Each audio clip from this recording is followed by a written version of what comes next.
ডাকলেই পেয়ে যাবে, কারণ আমি এই ইসলামিক সোসাইটিকে হৃদয় দিয়ে ভালোবাসি। পশ্চিমবাংলার মুখ্যমন্ত্রীকে বাংলার মানুষ, বিশেষ করে বাংলার মুসলমান, আমরা কেন সাপোর্ট করি, কিসের জন্য সাপোর্ট করি? বিজেপির ভয়ে, বিজেপির ভয়ে। নাওয়াজ সাহেব মনে রাখবেন, सिर पत्थर चिपा के मर जाएगा, घास भी खाएगा। যদি কেউ এক আঙুল দেখাতে পারে, আমরাও বাপের বেটা, আমরা মায়ের দুধ খেয়েছি, আমরা হিজড়ের বাচ্চা নই, আমরা চুরি পড়ে বসে নাই, আমরা চুরি পড়ে বসে নাই, আমরা দু আঙুল দেখাতে পারি, আমরা দু আঙুল আছে। আমরা দু আঙুল কেন দেখাইনি জানেন? কিসের জন্য দেখাইনি জানেন? আমরা ভারতের মানুষ, বাংলার মানুষ, আমরা আইনকে সম্মান আমাদের বাপ দাদা 14 পুরুষ দিয়ে গেছে, আমরা দিচ্ছি, আমরা দিয়ে যাব, আমরা আইনকে হাতে নেব না। আপনারা দেখছেন আমতা টিভি। এই মুহূর্তে আছে আমি হাওড়া জেলার আমতার একেবারে বসন্তপুর গ্রামে। বসন্তপুর ইসলামিক সোসাইটি একটি সামাজিকমূলক প্রতিষ্ঠান। বছরে বিভিন্ন সময় এরা অসহায় গরিব মানুষের পাশে দাঁড়ায়। সেই নিয়ে আমি এখন সরাসরি কথা বলে নেব হালিম দা, যিনি বসন্তপুর ইসলামিক সোসাইটিরই একজন কর্মকর্তা। বসন্তপুর ইসলামিক সোসাইটি স্থাপিত আমরা যখন করি, এটাকে এই মনোভাবনা, এই চিন্তাভাবনা নিয়েই করেছি যে আমরা মানুষের পাশে থাকবো, মানুষের কাজ করবো, যে কাজ করলে আল্লাহ খুশি হবে, নবীর আদর্শ মেনে চলবো, নবীর পাকে সুন্নত মেনে চলবো, আমরা সেই সমস্ত প্রতি আমরা চিন্তাভাবনা করি, আমরা এই সংগঠন স্থাপিত করছি। এই চিন্তাভাবনা করি। মূলত কি কি কাজ করা হয় আমাদের? মূলত এখানে কাজ দেখুন, মানুষের পাশে থাকা এবং শিক্ষা। আমাদের দেখুন বোর্ডের শিক্ষা, সম্প্রীতি, সেবা, সম্প্রীতি কীভাবে বজায় থাকবে সেই কাজ করা। আমরা যখন বন্যা হয়েছে এখানে 2015-তে, আমরা হিন্দু মুসলিম দেখিনি, আমাদের যতটুকু সমর্থ হয়েছে, তিরপল থেকে আরম্ভ করে আদার্স যা কিছু খাবার আর কি, আমরা সব কিছু আমরা হিন্দু মানুষ সব দিকেই আমরা বন্টন করেছি। আমরা দেখেছি কোন মানুষটা ওই সময় অসহায় আছে, ওর ধর্মীয় পোশাকটা কে দেখিনি আমরা, ও মানুষ, সেটা আমরা দেখেছি। বসন্তপুর ইসলামিক সোসাইটি দ্বারা আপনাদের এই সামাজিকমূলক কাজটাকে আপনি কিরকমভাবে দেখছেন? আমি আজ থেকে দেখছি না, 2014 সাল থেকে বসন্তপুর ইসলামিক সোসাইটির দ্বারা মানব সেবার একটা কাজ করছে। এরা মানুষের সুখে দুঃখে সবসময় ছিল, আছে, থাকবে, এটা আমার বিশ্বাস। এরা সবচেয়ে বড় উদ্যোগ নিয়েছে যে এলাকার যেসব ছেলেমেয়েরা অর্থের অভাবে পড়াশোনা করতে পারছে না, তাদের পাশিঘাত দাঁড়াচ্ছে, এটা অ্যাম্বুলেন্স পরিচালনা করছে, আজকে একটা প্রতিবন্ধীদের কাপড় কি বলে গাড়ি দিচ্ছে। আমি আল্লাহকে দোয়া চাইব এই বসন্তপুর ইসলামিক সোসাইটি মানুষের জন্য কাজ করুন, মানুষের পাশে থাকুন। আর এই ইসলামিক সোসাইটিকে আমি একটাই কথা বলা যাবে প্রত্যেক সদস্যকে, এদের মন মানসিকতা যেন হিন্দু মুসলিম না হয়, এদের মন মানসিকতা যেন মানুষ হয়। যেখানে বর্তমানে দেখা যাচ্ছে মানে উস্কানিমূলক বক্তব্য দিয়ে বা সমাজে একটা বিভেদ করে দেওয়ার চেষ্টা করা হচ্ছে, সেখানে এদের উদ্যোগটাকে কি আপনি সাধুবাদ জানাচ্ছেন? দেখেন, এরা তো উস্কানিমূলক বক্তব্যের বিরুদ্ধে আছে, এরা শুধু নয়, সারা ভারতবর্ষের মানুষ, বিশেষ করে বাংলার মানুষ। আমরা সাম্প্রদায়িক শক্তিকে বাংলায় কোনো জায়গা দেবো না। আর জাতি ধর্ম বর্ণ নির্বিশেষে আমার হিন্দু মা বোন ভাইদের বলবো, মুসলমান মা বোন ভাইদের বলবো, দাঙ্গা লাগাবার লোক আছে, দাঙ্গা সামলাবার লোক নেই।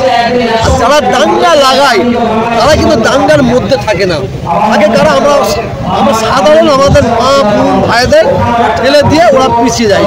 অর্থাৎ ওদের ফাঁদে আমরা পা দেবো না। আমরা এই বাংলার মুখ্যমন্ত্রী মমতা ব্যানার্জি, ওনার পাশে এই কারণে আছি কারণ উনি উন্নয়নের প্রতি উন্নয়ন করছে, সাম্প্রদায়িকের বিরুদ্ধে উনি গর্জে উঠছেন, তার জন্য ওনার পাশে আমরা ছিলাম এবং আছি।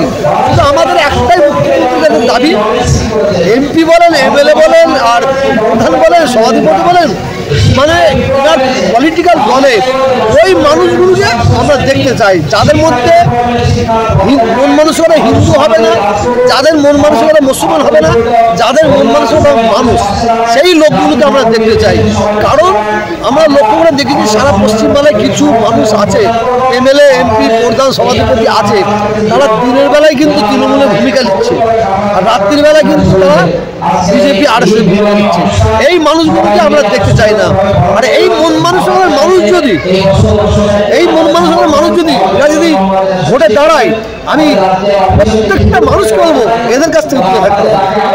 আচ্ছা, আগামী কবে তহা সিদ্দিকী সাহেবকে ইসলামিক বসন্তপুর ইসলামিক সোসাইটিতে দেখা যাবে? যখন ডাকবে তখন ডাকলেই পেয়ে যাবে, ডাকলেই পেয়ে যাবে, কারণ আমি এই ইসলামিক সোসাইটিকে হৃদয় দিয়ে ভালোবাসি। ধন্যবাদ।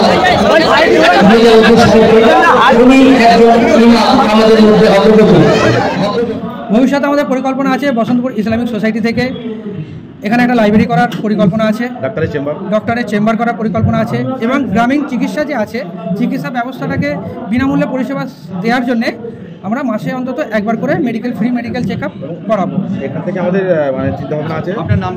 আপনার নামটা আমার নাম শেখ আবুল হারেস।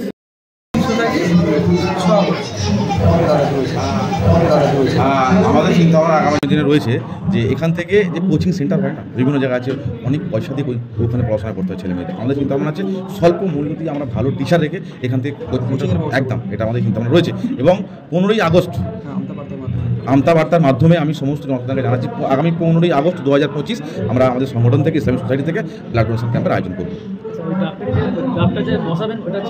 হ্যাঁ করছি আমরা, যে ধরুন একটা এমবিবিএস ডাক্তার বা আরও যে ডাক্তার রিলেশন রয়েছে, ডাক্তার দেখাতে গেলে একজন গরিব মানুষের 500 টাকা 800 টাকা ভিড় দিয়ে দেখতে হয়। আমরা চেষ্টা করবো এটা স্বল্প মূল্য, একটা ভিজিট থাকবে স্বল্প মূল্য দিয়ে, তাতে এখান থেকে ওই পরিষেবাটা আমরা দিতে পারি। এই চিন্তা আমরা করেছি। আমার নাম কাজী আব্দুল হালিম, আমি এই ইসলামিক সোসাইটি বসন্তপুর ইসলামিক সোসাইটির সম্পাদক। এখানে আমার পাশে রয়েছে আমাদের বর্তমান সভাপতি শেখ আবুল হারেস, আমাদের সদস্য শেখ রহমান আলী, আমাদের কালচারাল সেক্রেটারি সাংস্কৃতিক সেক্রেটারি আর কি হাফিজ কাজী বিল্লাল। আচ্ছা, এদিকে রয়েছে আমাদের প্রাক্তন কোষাধ্যক্ষ কিন্তু বর্তমান এই আপনার এই অনুষ্ঠানের কোষাধ্যক্ষ। আমাদের অ্যাম্বুলেন্স, আমাদের যে 24 ঘন্টা অ্যাম্বুলেন্স পরিষেবা চলে, সেই অ্যাম্বুলেন্সটা পুরো দেখভাল করে আমাদের শেখ মনুল ইসলাম। আমাদের সাদ্দাম মল্লিক রয়েছে এখানে আমাদের সদস্য। এখানে রয়েছে আমাদের বর্তমান কোষাধ্যক্ষ শেখ আবিরুদ্দিন। আমাদের সদস্য অধিকার আরও রয়েছে 60 থেকে, আমাদের এখন বর্তমান 60 থেকে 65 জন সদস্য রয়েছে।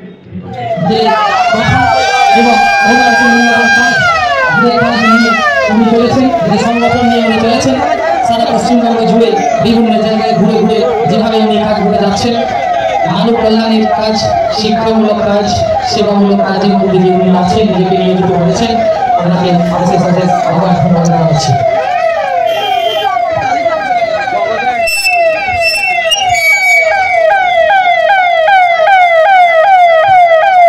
আমাদের মধ্যে অল্প সময়ের মধ্যে এসেছিলেন দাদা প্রকাশের দিকে সাহেব। ওনার আরো অন্য জায়গায় প্রোগ্রাম আছে, অনুষ্ঠান আছে, উনি সেখানে চলে যাবেন, উনি আমাদের কাছ থেকে চলে যাচ্ছেন।